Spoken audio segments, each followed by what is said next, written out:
Chapter 33. The Battle of the Ministry. The days following the Greyback attack Hogwarts was in mourning. Remus Lupin hadn't managed to reach the students in time. In fact, no one did. At least not to save all of them. Cho Chang and Michael Corner hadn't survived. They were ripped apart by Greyback himself. Ernie Macmillan would probably never walk without a crutch again. One of the other wolves had hit him pretty severely in the left leg, and even though it hadn't been full moon, the wound would never heal completely. And neither would the long cut across Parvati Patil's face. The luckiest of those that got hurt at all was Sophie Roper. The Hufflepuff girl had a scar from a werewolf's bite in her right shoulder, but since she was left-handed, that would hinder her not so much. Lavender managed to defend herself with a well-aimed, overpowered stinging jinx, enough to find cover. Michael Corner had fought together with Marietta Edgecombe, which saved Marietta, but cost Michael his life. Remus then arrived to defend the students, with Minerva and the others following him. A werewolf was just very fast even without the transformation, so he was easily first. Feeling that they succeeded in sending a message, the wolves and Death Eaters all portkeyed away, except the wolf that killed Michael. He was still standing above the body of the Ravenclaw boy when Remus hit him with a blasting curse in the chest, hoping he could save the boy. Unfortunately, that killed the unidentified werewolf, and they had no chance of tracking them to wherever they went. Classes were cancelled for the rest of the week, and they held a memorial service with both Minerva and Phileas holding speeches to remember the two students. Even Amelia and most of the lords and ladies were in attendance for the service. And against all odds, even the press wasn't too hard on Hogwarts, because the staff's intervention had saved lives, and they followed protocol in regards to missing students. Investigations showed that the students were all imperieused by an unknown wizard or witch. The staff members were all officially exonerated, so everything pointed to a student using a second wand, because the priori incantatem test showed nothing. The return of Lord Voldemort, they used his name now, and his murder of Augusta Longbottom, whose funeral was visited by over 300 wizards and witches, was one of the main topics of the week too. It certainly caused a lot of fear, but the public believed in Amelia Bones. No minister ever had such a high approval rating like Amelia did in the week following Valdi's return. She appeared strong and determined, united with the strongest voices of the Wisengamot, Potter, Black, and Greengrass, and apparently the new Lord Longbottom too, if one could believe reports coming from Hogwarts, and was working on expanding the aura force and changing protocol. It was no longer all about stunning the Death Eaters and convicting them. They were also pleading for assistance from the Iqua. And since they had recovered some of the memories from Azkaban prisoners showing Riddle possessing Gabriel de Lacca, at least the French were immediately ready to assist. When Apolline de Lacca got the news about her husband, she and her kids were sitting at the breakfast table. She had gained permission for Fleur to flew into school every day since her father was missing. And when the owl from the French ministry arrived, Apolline broke the seal with shaking hands. They know where he is. That British Dark Lord has stolen his body, and they think he's gone forever. Voldemort is possessing him.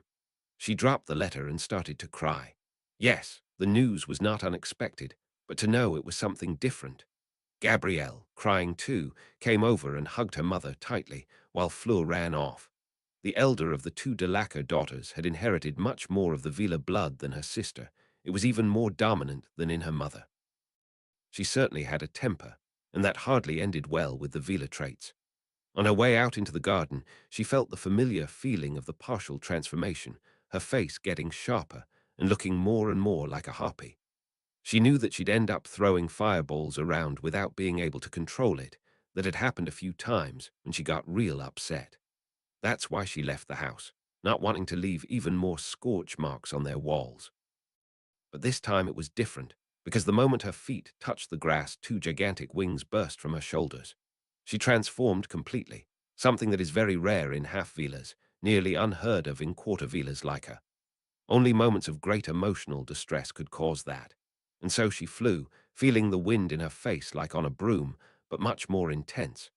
She had never been much of a flyer, but that might change now, because she felt the wind and the way it acted. That connection to the air that most full Velas had was now part of her too. Far away from the Delacours, up north in Hogwarts, Harry was spending time in the Chamber of Secrets, talking to the basilisk. All the incidents of the past few days, the deaths of Augusta, Cho, and Michael, and the return of the Dark Bastard in a new and younger body, were not really cheering him up, much the opposite. And he couldn't help feeling guilty to a degree because they changed things. Yes, they might have saved Sirius and weakened Voldemort's position, but every death hurt. Fleur's father was another one of those cases where he felt guilty. And what if his Reaper had been right, and after Voldemort another Dark Lord came along? What if the prophecy was really unclear, and in the end he had to face Dumbledore? He sat next to the huge basilisk, who was now free of Tom's influence and a very nice partner for a conversation. Originally, he had wanted to bring him to Potter Castle during the summer holidays, but he had honestly just forgotten about that. He hadn't even visited the castle. Maybe he should just change that right now. He could try to use his status as descendant of a Hogwarts founder and lord of one of their houses, or three of them in that case, to circumvent the wards against apparition. It might work, because since claiming the rings, he had felt the castle's own magic much more than in his previous life. And the castle wasn't so far away too, relatively speaking. It was on a small and unplottable island off the Scottish coast, so might be able to apparate. On the other hand, passing through the wards here wouldn't be easy, so the distance of the jump could be too much. But he could just. It was worth a try, and he really wanted it. He closed his eyes and took a step back into the shadows of Salazar Slytherin's statue, and then he vanished. Just moments later, he appeared in the shadow of a suit of armor that stood on a pedestal. Harry grinned. He had finally managed to shadow travel. It was all about determination. Then he began looking around. From the looks of it, and looking out of the window proved that he was in a tower of Potter Castle. Some legends said that Hardwin Potter, Ireland Peveril's husband, built the castle based on Hogwarts, just smaller. Obviously, because the island wasn't that big. And while not every tower and every wall was identical, Harry saw the similarities. The reason for the castle looking like Hogwarts was probably to commemorate the Potters, ancestor Godric Gryffindor, who had owned the castle that one day became Hogwarts. Sure, they had expanded the original building, but parts of it were still from Gryffindor Castle, like the main courtyard and the Great Hall. Harry started walking around in the castle that did remind him so much of Hogwarts, but at the same time it didn't. The old walls, the cold corridors, and the many hidden corners were so familiar, and so was the feeling of ambient magic.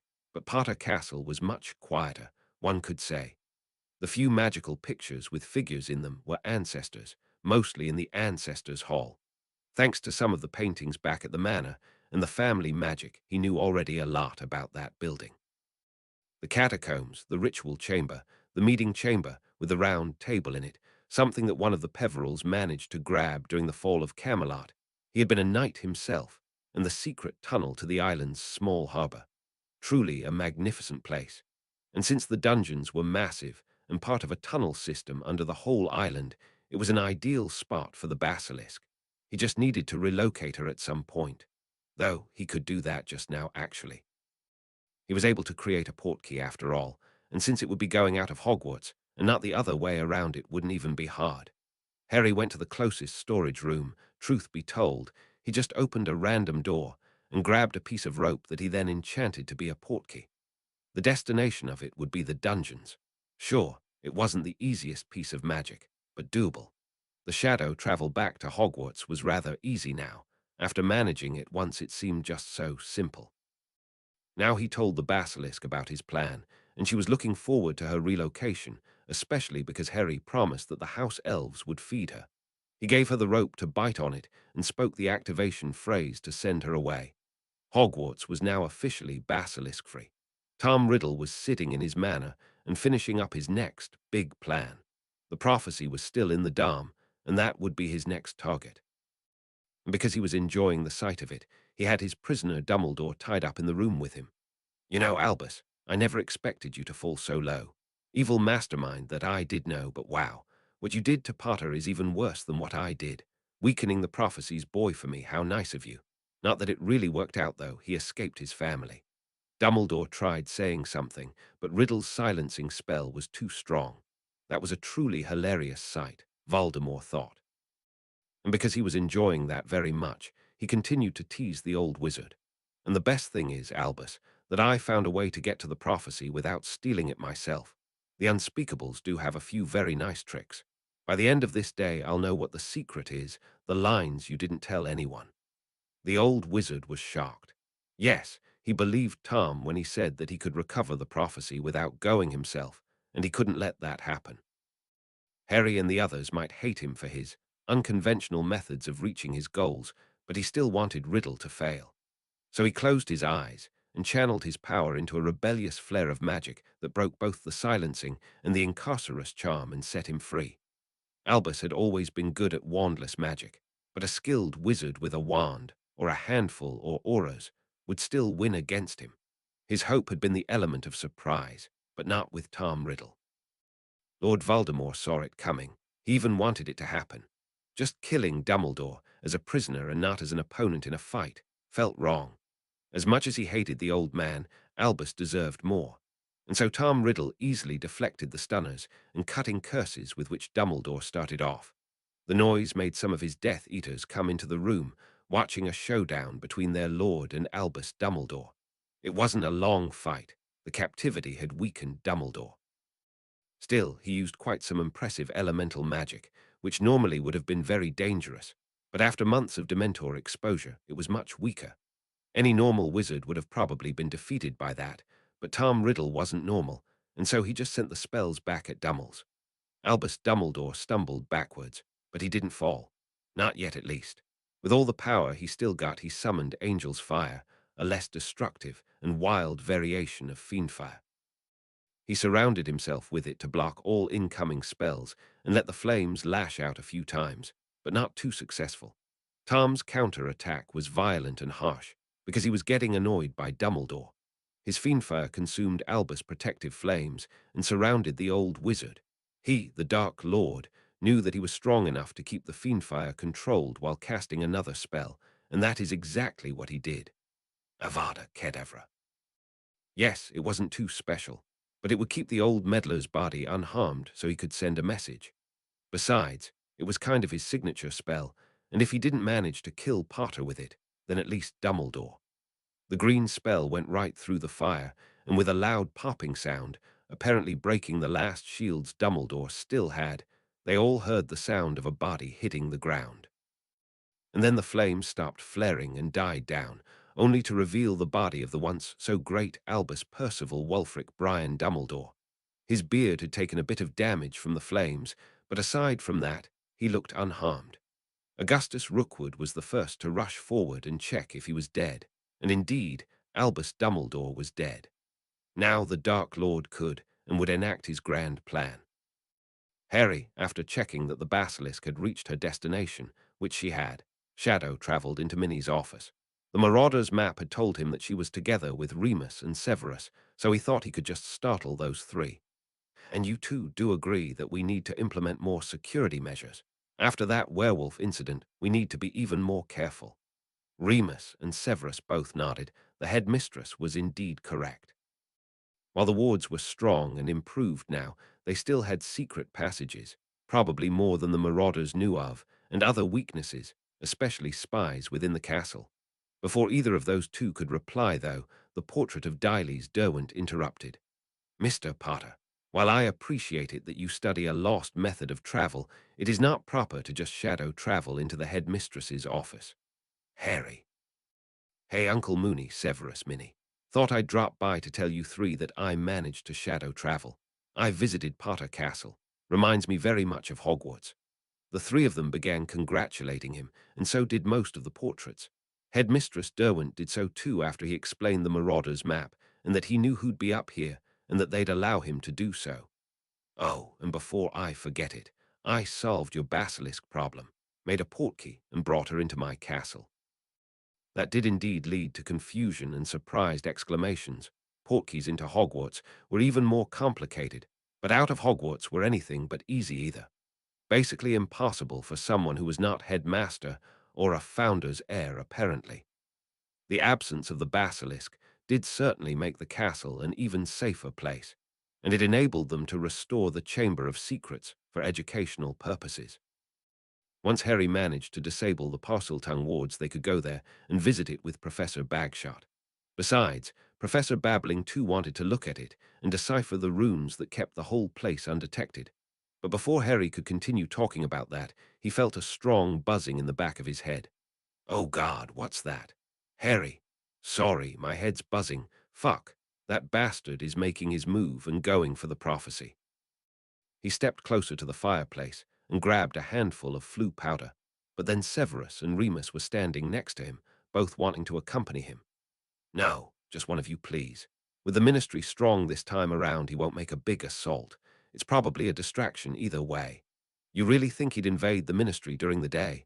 Minnie, please inform Amy and check Mione's map for intruders. I don't think Valdi is really going after the prophecy. Remus knew that he would be the better choice to stay here, both because of the map and if Greyback were to show up again. And so Severus and Harry flew into the Ministry. The first thing they did was hurry to the next elevator and head to the Dam. During their ride with the elevator, they heard Amy's voice, informing all personnel to be careful. What Harry and Severus didn't know was that she had already sent a group of Aurors into the Hall of Prophecies too. Others were dispatched to Hogwarts, Diagon Alley, Hogsmeade, and the manors and homes of who had been declared a likely target: Greengrass, Bones, Black, Shacklebolt, Scrimgeour, Weasley, etc. And Harry had been correct. There was no sign of a big assault. In fact, it was pretty quiet in the Dam. An Unspeakable, a man who introduced himself as Croaker, had already heard of the potential intruder and welcomed Harry and Severus. But Lord Potter, how could you know about it? We haven't found anyone down here up until now, just us Unspeakables. I might have sneaked down here and put an ancient alarm spell from my grimoire on the prophecy orb. The Potter invisibility cloak does come in handy quite often. I'm absolutely certain that someone touched it. And since just those that are subject of the prophecy can touch it, it must be Riddle. Croaker shook his head in disagreement. First of all, good job. Not many people can get in here undetected. And what you're saying is not entirely correct. We have a way to move the prophecies. We can't listen to them, but move them. Though only the leading Unspeakable for the Hall of Prophecies can use the gloves of Delphi, they all realized at once what that meant. Either Tom Riddle himself was hiding down here, or that Unspeakable was a traitor. Shafik. Unspeakable Shafik once worked with Rookwood back in the day, but after we found out Augustus was a traitor, we checked for dark marks and performed legilimency sweeps. Croaker started running towards the Hall of Prophecies, Harry and Severus following him. Every time they passed another Unspeakable, Croaker yelled, "Detain Shafik," and other orders to limit Shafik's access to the Dam. Once they reached their destination, Harry stepped forward and wanted to guide them to the right spot, but then accidentally bumped into a shelf with his shoulder, causing a prophecy, the first one ever put into the Hall of Prophecies, to fall down and break. And the voice of an old man spoke a prophecy. The Master of Death walks amongst the prophets, his enemy leading an attack. The one-armed and the one that doesn't speak, they follow the chosen into the fight. Death and destruction are what they will face. And the bondage shall fight twice and not once, for only together they will succeed. The three of them hesitated. It was more than obvious that this could very well apply to them, with Severus being the one-armed and Croaked and Unspeakable. And that prophecy led Harry to draw his third wand, neither the Phoenix one nor Ignatus wand, but the Elder Wand. Croaker gasped, because now he was understanding what the prophecy meant with Master of Death. Especially since the ring and cloak just appeared out of nowhere on Harry's hand and back respectively. I guess that means we'll face the dark bastard himself. Maybe we will, Lord Potter, but let's not overinterpret the prophecy, especially not one that has been here since before the Statute of Secrecy. But, Master of Death. Anyway, let's please focus and ignore that prophecy for a while.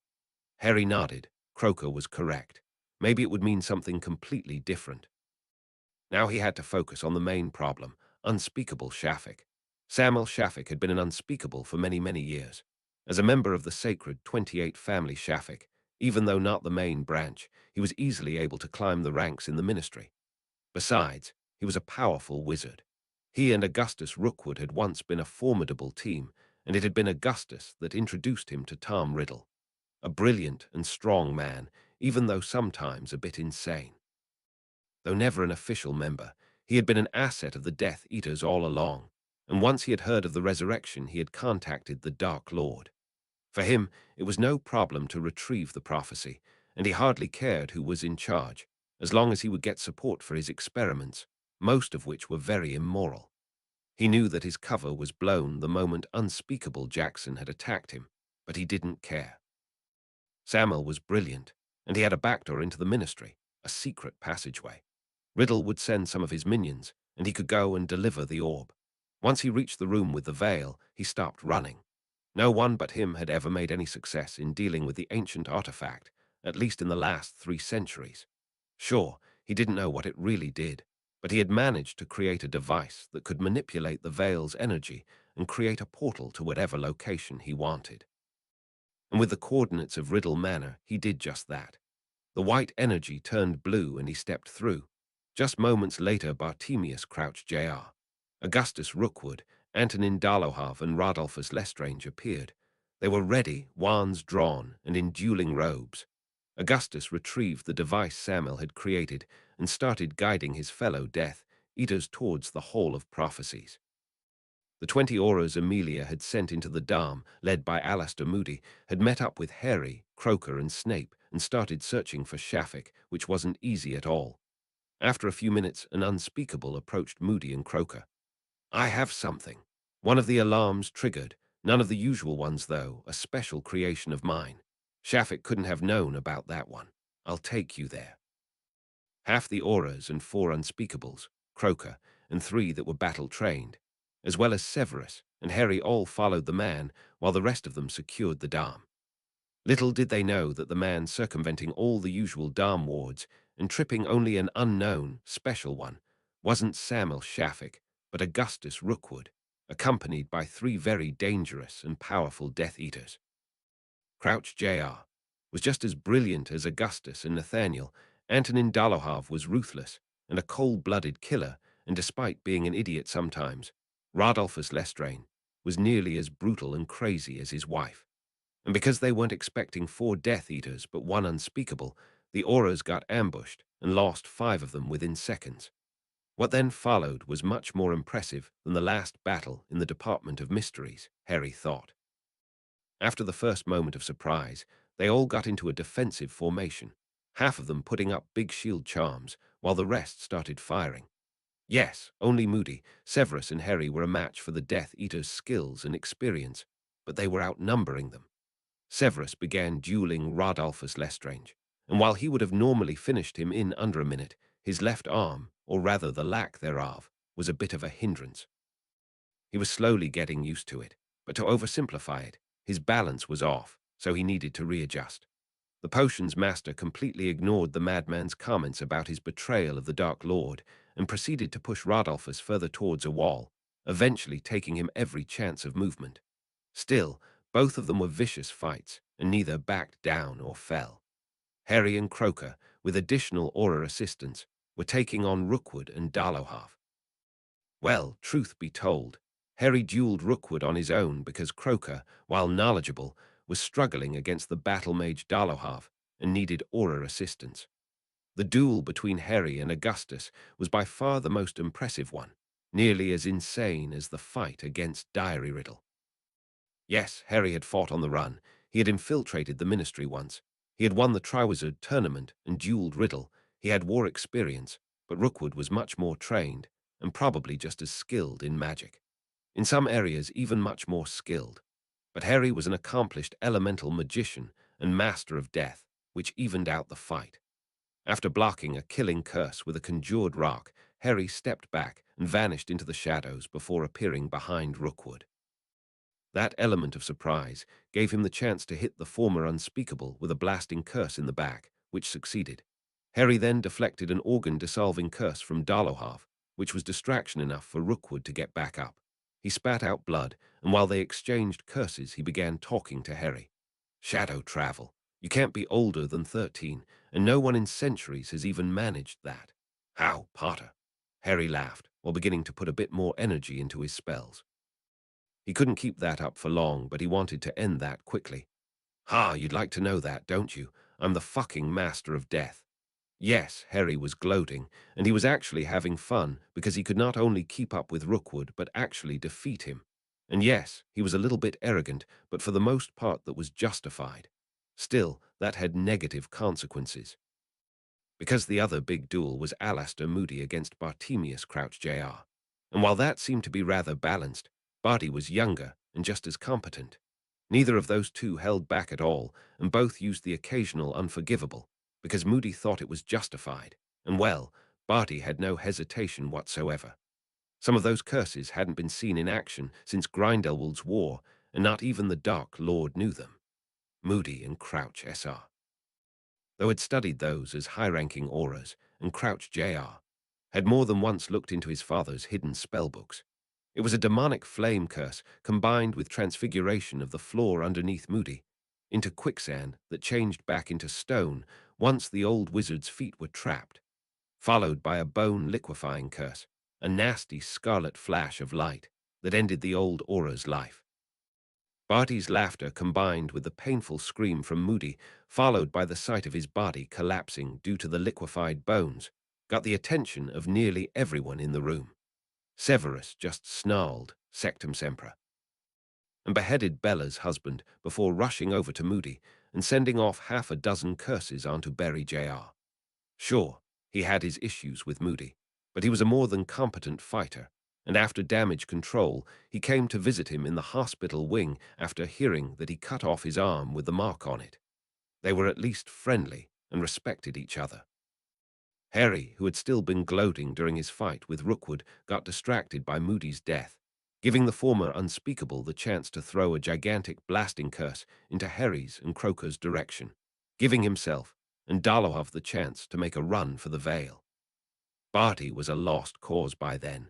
Severus had cut him down without hesitation, but not before hitting him with the Cruciatus to break his defenses. After his ears had stopped ringing from the blasting curse and he got up again, Harry scanned the room briefly, seeing that Crouch and Lestrange were dead, and ran after Rookwood and Dolohov. Shadow travel was pointless because he had no idea where they were going.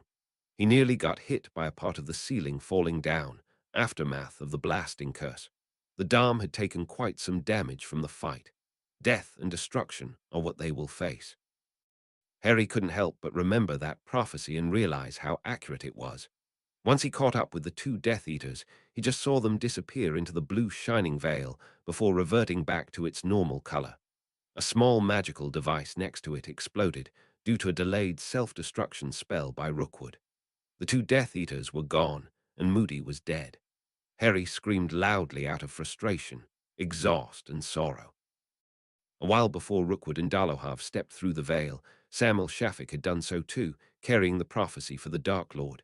But instead of meeting Riddle himself, he saw Rookwood, Dolohov, Barty Crouch Jr., and Rodolphus Lestrange step into the blue light of his portal, heading to the DMLE. The only other person left in the room now was Amicus Caro. Caro, where is the Dark Lord? I have his prophecy for him. Amicus just laughed. Oh, Samuel, the Dark Lord isn't here anymore. He will want to listen to the prophecy too at some point, but right now that was just a distraction. I'm the only one left here. I'll portkey away with the others once they'll return. Until then, I shall look after that orb there. And where is he? He's making his move. At Hogwarts School of Witchcraft and Wizardry, a seventh-year student, disillusioned of course, sneaked up behind Argus Filch and whispered, Imperio, before commanding the old squib to open the secret passageway that led into Hogsmeade, into the basement of Honeydukes. The headmistress had locked that one for anyone aside from the staff. Afterwards, he told the squib to go outside and open the main gate so the Dark Lord could approach the castle much easier. Sure, the wards were still up, but an open main gate made them easier to attack, or so the Dark Lord's message had said. Marcus Flint smiled diabolically. Hogwarts would fall.